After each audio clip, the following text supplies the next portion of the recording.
Nous voici maintenant à la troisième étape de notre module 1. On vient de voir pourquoi investir en 2026. Voyons maintenant comment on peut investir avec donc deux outils qui sont à notre disposition, qui se complètent parfaitement, la pyramide de la liberté financière et la pyramide de l'investissement. Mais d'abord, avant de voir les différentes possibilités d'investissement avec la pyramide de l'investissement, revenons d'abord aux 4 étapes essentielles pour atteindre la liberté financière. Commençons par l'étape fondamentale, qui est d'acquérir les bases financières. Cela inclut la mise en place d'un fonds d'urgence, bien évidemment la réduction de nos dettes et de s'assurer que nos dépenses restent inférieures à nos revenus. Ces bases solides vous permettent de bâtir votre avenir financier avec confiance et sérénité. Vient ensuite l'étape numéro 2, où il est crucial de se connaître soi-même. Cela signifie définir clairement vos objectifs et de comprendre votre comportement face à l'argent. Bien entendu, cette étape est essentielle avec une introspection honnête qui va vous permettre de vous guider, de mieux vous guider vers des décisions financières beaucoup plus judicieuses et beaucoup plus éclairée, et en particulier dans la finance décentralisée. L'étape numéro 3, c'est la diversification. Il est vital de diversifier vos placements financiers pour répartir les risques et maximiser les opportunités de croissance. Enfin, la quatrième étape consiste à multiplier votre capital, à utiliser à cette étape seulement des leviers de croissance tels que le temps, le montant ou la performance pour accroître vos actifs. Ensemble, ces étapes forment la pyramide de la liberté financière. Donc apprendre, planifier, diversifier et enfin multiplier. Chacune de ces étapes est essentielle pour votre progression vers vos objectifs financiers. Et cette pyramide de la liberté financière peut être corrélée à la pyramide de l'investissement. C'est ce qu'on va voir maintenant. Ces deux pyramides sont vraiment étroitement liées. Et l'association de la pyramide de l'investissement et celle de la liberté financière est fréquente en éducation financière. Pourquoi? Parce qu'elles se complètent vraiment parfaitement. Voici comment les deux concepts fonctionnent ensemble. Vous avez d'abord la pyramide de la liberté financière que l'on vient de voir ensemble. Cela définit notre pourquoi et cela définit également l'objectif de l'étape. Et elle vous dit à quoi sert votre argent. Dans le premier stade, par exemple, eh bien, votre argent va vous servir de fonds d'urgence, de fonds de sécurité.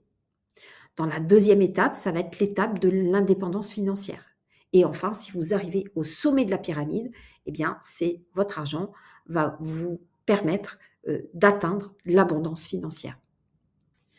La pyramide de l'investissement, elle, va déterminer le comment et surtout comment allouer votre argent et dans quel actif. Elle est centrée sur le risque des actifs et elle vous dit où placer votre argent. Vraiment, l'idée, c'est que votre étape de la liberté financière, c'est-à-dire où vous en êtes aujourd'hui, doit guider l'allocation d'actifs. Commençons par la base, par l'étape fondamentale, c'est-à-dire acquérir les bases financières. C'est-à-dire, la base, c'est la sécurité et la liquidité, c'est-à-dire qu'on va uniquement cibler des actifs à faible risque. Dans la pyramide de la liberté financière qui détermine le pourquoi et dans quel objectif, eh bien, ils seront au nombre de 3. D'abord, c'est d'établir un budget. Est-ce que vous avez un budget personnel? Est-ce que vous suivez de près vos dépenses pour identifier éventuellement les économies possibles? Vous avez d'ailleurs un tableau sous cette vidéo qui vous permet d'établir votre budget mensuel, votre budget personnel, pardon, si vous n'en avez pas personnellement. Ensuite, deuxième objectif, c'est de mettre en place un plan d'épargne automatique pour vous constituer un fonds d'urgence si vous n'en avez pas encore. Et ce fonds d'urgence va vous permettre de faire face aux imprévus sans compromettre vos objectifs financiers. Troisième objectif, c'est de réduire, voire d'éliminer complètement vos dettes. Et donc là, c'est à vous de déterminer l'horizon de temps qui va vous permettre d'atteindre cet objectif. Comment vous allez le faire? Eh bien, la pyramide de l'investissement nous dit comment le faire et quel type de placement choisir pour atteindre ces objectifs. Le niveau fondamental vise la préservation du capital et surtout l'accessibilité immédiate des fonds. Ben oui, parce que si vous avez besoin de fonds parce que vous avez un imprévu dans votre vie, eh bien, ces fonds doivent être accessibles immédiatement. Donc, on va utiliser des placements à risque faible. Ce sont généralement des produits d'épargne réglementés, type livret A par exemple, ou des comptes courants rémunérés. La règle clé, c'est qu'on n'investit pas avant d'avoir atteint ce niveau 1, c'est-à-dire rempli tous les objectifs de ce niveau 1. Passons maintenant à la deuxième étape, où effectivement, l'objectif principal, c'est de se connaître soi-même. Cela signifie définir clairement vos objectifs, d'accord? Et de comprendre votre comportement face à l'argent. Donc, quel objectif pour cette deuxième étape? Pour cette étape, donc, qui est le cœur, donc la croissance et la stabilité, donc en utilisant uniquement des actifs à risque modéré. 3 objectifs pour cette étape. La première, c'est, comme je vous le disais juste au préalable, c'est se connaître soi-même, c'est-à-dire connaître son état d'esprit et son comportement et son profil d'investisseur. Deuxième objectif, se concentrer sur l'éducation financière. Et oui, vous n'allez pas commencer à placer votre argent au hasard. Vous allez bien sûr apprendre à placer votre argent dans différents types d'investissements, dans différentes stratégies d'épargne et dans des outils financiers qui sont disponibles à cette étape. Troisième objectif, eh bien, c'est de définir ses objectifs et sa stratégie. Bien entendu, ces objectifs et cette stratégie que vous allez pouvoir déterminer avec le tableau que vous aurez à la fin de cette étape, eh bien, vous allez devoir l'adapter parce que évidemment, ce tableau, il n'est pas fixe dans le temps. Les conditions extérieures peuvent changer. La conjoncture économique peut changer, une politique peut changer, une règle, je ne sais pas, une taxe peut être modifiée. Voilà, donc vous allez définir ces objectifs et cette stratégie et surtout l'adapter au changement s'il y a lieu. Qu'est-ce que vous allez utiliser comme type de placement à cette étape? Vous allez choisir une catégorie d'actifs qui cherchent à obtenir un rendement qui compense l'inflation sur le moyen, le long terme, avec une volatilité modérée, donc avec de faibles changements sur les marchés. Donc ce niveau-là est associé à la constitution d'un patrimoine diversifié et équilibré. Et vous allez choisir de préférence, donc des obligations d'entreprise par exemple, des parts dans des sociétés civiles immobilières, des SCPI, ou alors vous allez choisir les fonds communs de placement. Troisième étape. La troisième étape, c'est toujours la croissance, mais avec une volatilité accrue, c'est-à-dire un risque un peu plus élevé que le risque modéré. Quel objectif vous allez atteindre à ce stade? 3 objectifs. Vous allez connaître d'autres investissements, d'autres écosystèmes. Donc, c'est important de bien les connaître, que ce soit la bourse, les ETF, la finance décentralisée. Vous devez bien connaître votre sujet. Deuxième objectif, c'est diversifier vos placements financiers. Donc, on connaît tous l'adage, on ne met pas tous ses œufs dans le même panier. Donc, ici, dans cette étape, c'est vraiment l'objectif. Troisième objectif, connaître les risques et surtout les assumer. Donc, il est essentiel de vous parer à tous les risques que vous allez pouvoir rencontrer. Les risques systémiques, spécifiques ou les risques liés à l'investisseur. On va le voir dans la dernière étape de ce module. On va les voir dans le détail. Comment et quel type de placement vous allez choisir à cette étape? Eh bien, vous allez choisir des placements dont la valeur est plus sujette aux fluctuations de marché, donc où il y a plus de volatilité, avec un horizon d'investissement à plus long terme. Et ce niveau va vous permettre de chercher une performance supérieure en acceptant aussi une plus grande exposition au risque. Si vous n'êtes pas prêt à ça, revenez à la deuxième étape. Donc là, à ce moment-là, vous allez choisir des actions de sociétés qui sont cotées en bourse, par exemple, Apple, Total, enfin voilà, Nvidia, Apple, vous en avez vraiment des centaines. Vous allez choisir des ETF sectoriels, par exemple. Vous allez diversifier dans différents marchés. Donc, ça peut être différents lieux stratégiques, géographiques. Ça peut être différents narratifs, donc différents types de marchés, etc., etc. On verra ça un peu plus tard. On arrive enfin à l'étape numéro 4, qui consiste à multiplier votre capital.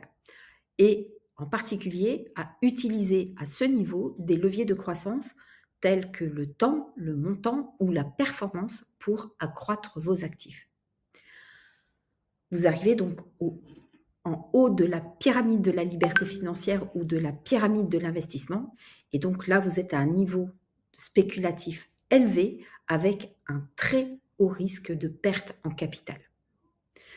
Donc l'objectif principal au niveau de la pyramide de la liberté financière, pour ne pas perdre tout votre capital, c'est bien entendu de définir vos limites de tolérance au risque. Plus on monte dans la pyramide, plus l'espérance de gain est élevée, parce qu'on va utiliser de plus en plus des leviers de croissance, plus les risques vont être élevés. Qu'est-ce que vous allez utiliser comme placement financier à ce stade ?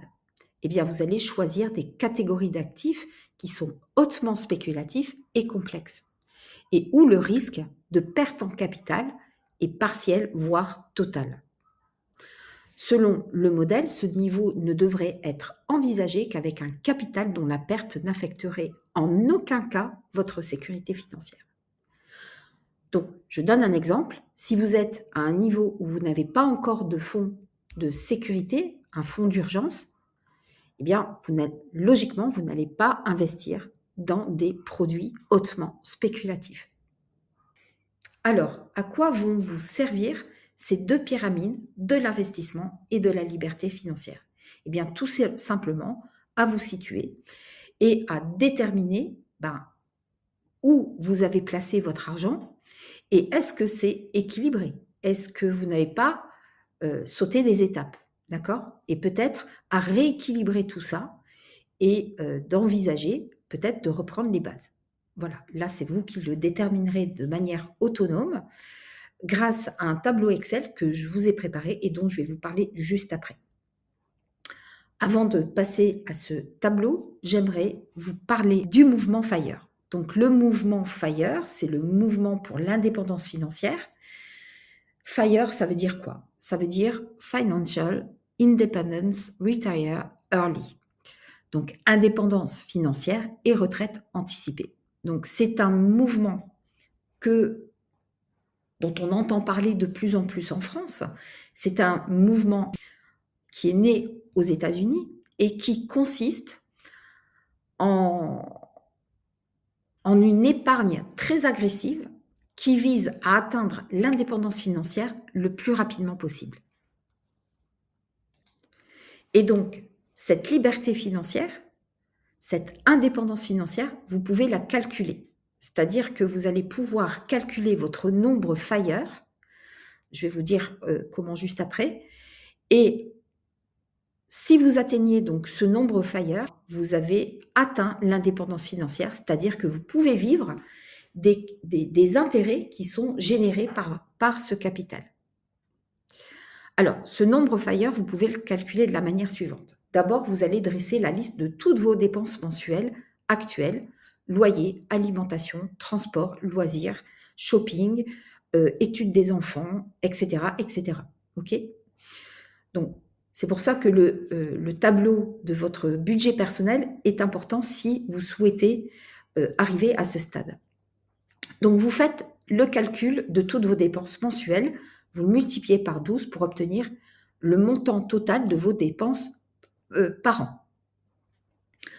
Ensuite, vous allez ajouter éventuellement les coûts futurs. C'est-à-dire que, par exemple, si vous avez des enfants qui, dans 2 ans, 3 ans, 4 ans, vont faire leurs études, eh bien, vous aurez des coûts supplémentaires. Donc, à vous d'évaluer ces coûts futurs auxquels donc, que vous ajoutez à vos dépenses annuelles. Vous divisez le total par 4% par an, c'est le montant de l'inflation par an. Et ça vous donne votre nombre Fire. L'autre calcul, l'autre méthode pour calculer ce nombre Fire, c'est le montant de vos dépenses annuelles plus les coûts futurs. Et le tout, vous le multipliez par 25. Donc ça vous donne votre seuil d'indépendance qui vous permet d'être en retraite anticipée avant l'heure et qui vous permet de vivre avec les intérêts qui vont être générés par ce capital chaque année. Alors, le concept pour atteindre cette indépendance financière, eh bien, le mouvement consiste vraiment en des règles, on va dire, assez drastiques. C'est-à-dire que vous allez adopter un mode de vie minimaliste et vous allez adopter un taux d'épargne élevé. Vous allez épargner systématiquement 50 à 70% du montant des revenus que vous recevez chaque mois. En plus de ça, donc, comme vous placez une grosse quantité de capital chaque mois, eh bien, vous allez pouvoir générer des revenus passifs. Ces revenus passifs, vous allez également les placer. Donc, ça va faire un effet boule de neige et donc votre capital va grandir, va progresser beaucoup plus vite qu'un investisseur lambda. Et en plus de ça, eh bien, il va y avoir une optimisation fiscale vraiment très, très poussée. Voilà. Et donc, ce mouvement vise à être libre plus rapidement. Ce qu'il faut retenir de toutes ces diapositives, c'est que les pyramides de la liberté financière et la pyramide de l'investissement sont vraiment vos guides pour aligner vos placements sur vos objectifs et votre tolérance au risque. Donc, pour établir tout ça, je vous ai préparé des tableaux. Donc, d'abord, le premier tableau qui est important, c'est votre budget personnel annuel. D'accord? Donc, si vous n'avez pas de tableau de budget personnel, eh bien, vous pouvez en trouver un donc, sous cette vidéo et je vous invite vraiment à le faire et voir comment sont réparties vos dépenses. Est-ce que vous êtes bien dans le budget 50, 30, 20%? D'accord? Vérifiez. Et ensuite, donc, j'ai également créé un tableau, donc c'est le deuxième tableau que vous trouverez également sous cette vidéo, qui va vous permettre d'établir un autodiagnostic pour évaluer votre répartition actuelle de vos actifs. Et donc, qui va vous permettre de mettre en place une stratégie à moyen long terme, court, moyen, long terme, pour rééquilibrer en fait la répartition de vos actifs. Donc, la première partie de ce tableau concerne donc le socle de sécurité, donc le niveau 1 de la pyramide de l'investissement. Donc là où vous allez pouvoir lister tous vos actifs qui répondent donc à votre fonds d'urgence. Et donc, ces actifs, ayez bien en tête que ça doit être des actifs qui doivent être liquides et sans risque. Donc, les produits d'épargne réglementés, type livret A, les comptes courants rémunérés, les fonds monétaires, donc type assurance vie. Voilà, donc j'ai mis également la résidence principale parce que c'est important de l'inclure dans l'ensemble de votre patrimoine. Donc, mais elle ne rentre pas dans le calcul de ce niveau 1. OK. Niveau 2, c'est le cœur de la croissance. Donc, c'est le niveau 2 et 3 de la pyramide de l'investissement. Donc là, vous allez retrouver donc, tous les produits financiers, tous vos actifs financiers qui vont générer la stabilité, la sécurité financière, qui vont vous permettre d'atteindre la stabilité et la sécurité financière. Donc, par exemple, ça va être toutes vos obligations d'entreprise, vos parts donc, de sociétés civiles immobilières, les SCPI, les fonds communs de placement. Vous allez retrouver ici également vos ETF, vos actions, puisqu'on est aussi au niveau 3 de l'investissement. Voilà, donc vous allez répertorier ici tout ce que vous avez comme actifs qui ne servent pas finalement à votre fonds d'urgence. Et enfin, le troisième niveau de ce tableau, c'est la pointe spéculative de la pyramide de l'investissement ou de la pyramide de la liberté financière, où là, vous allez lister l'ensemble de vos actifs qui sont à potentiel de gain très élevé, mais bien entendu à risque de perte en capital très élevé également. Logiquement, ce niveau 4 ne doit pas excéder 5 à 10% de l'ensemble de votre capital, c'est-à-dire A plus B plus C. Donc là-dedans, vous allez retrouver quoi? Vous allez retrouver vos crypto-monnaies. Vous allez retrouver tous les instruments dérivés, options, stock options, les futurs. Vous allez également retrouver, par exemple, si vous avez investi dans du trading à effet de levier, si vous avez également investi dans le forex, si vous avez également investi dans du crowdfunding en capital, c'est-à-dire si vous êtes business angel, par exemple, dans une startup, eh bien, vous allez mettre ici le montant du capital investi. OK?